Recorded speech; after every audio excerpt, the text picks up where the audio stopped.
मेरा लगता है शरद पवार जी सुप्रिया मैडम को भेजेगा गाजा में हमास के लिए लड़ने के लिए।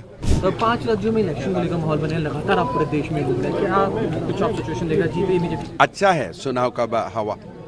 मैं छत्तीसगढ़ गया, राजस्थान गया, मध्य प्रदेश गया, मुझको काफ़ी अच्छा लगा। बीजेपी का कार्यकर्ता लोगों ने अच्छा काम कर रहे हैं ग्राउंड में और माहौल बहुत बढ़िया बन रहा है। जीत को लेकर कितने आश्वस्त है? देखिए मेरा नहीं लगता है जीत के लिए बहुत बड़ा समस्या है, हम आराम से जीत लेगा। डायनेस्टी पॉलिटिक्स को लेकर राहुल गांधी काफी एलिगेशन थे। देखो अभी राहुल गांधी का विडंबना ये है, खुद वो जेल से बेल लेगा और दूसरा को बोलेगा तुम चोर हो।